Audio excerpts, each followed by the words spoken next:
Hey everybody, Josh the RV Nerd here at HaylettRV, and today I want to talk about what makes front living rooms the best. I've always felt that every RV is the best in a different way, so why has this concept just suddenly become such a thing?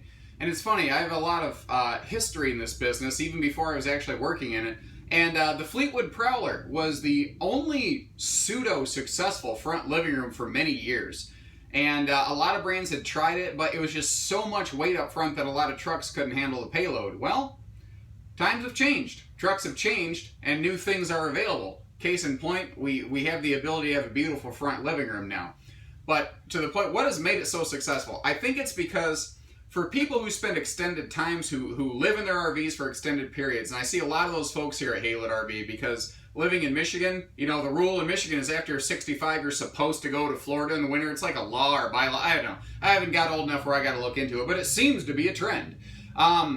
It gives you a very residential feel. You've got a defined living room. You have a defined kitchen. And there's still, the majority of fifth wheel sales still have a combined kitchen living room. In a house, you kind of call it like a grand room or something like that. But sometimes you're like, no, I don't want people in my kitchen. Get up there. Get away from me. And it's also kind of nice when you're hanging out, when you're in this for an extended period, when you're RVing or glamping and not camping, as it were.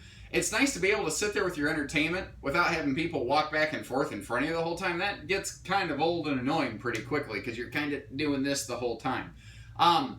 The other thing front livings can do for you, and you know, Montana wasn't the first to do it, like the 3730 Montana front living that we're in right here, but they were the first to do it successfully, and that is integrate this awesome front windshield. Not a window, windshield. There is a difference there. This has a straight automotive install in it. Not every brand is built the same way. We've just had absolutely no troubles with theirs. That's a question people have with the front windshields. Are they leakers? Not if they're built right. But if your RV, if your nose of your RV points to something like, a lot of people are like, man, I'm pointed at a lake. I want to be able to look out. I want to see the diamonds on that water. I want to be able to see the glitter. I get that. And not every campsite allows you to take a rear living room and flip it and park it backwards. Well, a front living room is kind of your answer there. In case you're wondering, yes, there is a privacy shade. A lot of people, well, I'm afraid people are going to see me in my living room at night. Well, one, you're up so high, that's not a problem. But I've gotten off track in all my segues that I always have here in my tangents. Again, the biggest thing it does for you is it gives you well-defined living spaces. It's a little more residential. These things aren't houses, but it feels more like a house that way. What is interesting is what seems to be, I don't think front living rooms are going away, but what's really slowing them down right now is take a look at something like the, I'm blanking on the number, but Montana makes the opposite version of this with an elevated rear living.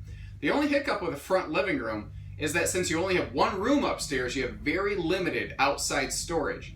Well, when you flip back to a traditional upper deck bed and bathroom and then have an elevated rear living, you gain the same well-defined living zones, but what you gain in exchange is an ungodly amount of outside storage by comparison. That's probably why Montana's elevated rear living room is currently their #1 seller.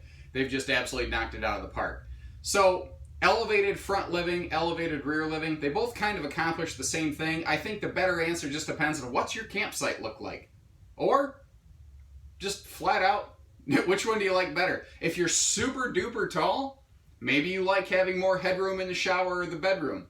Or maybe you prefer to have more headroom in the living room. You can kind of choose your poison either way. So they're all cool in different ways, guys. That's why we try to put these videos together to help you narrow it down. I encourage you to give our team here at HaylettRV a call and we'll help you get zeroed in on the one that you're looking for. And with that, take care, stay safe, have fun, and happy camping, everyone.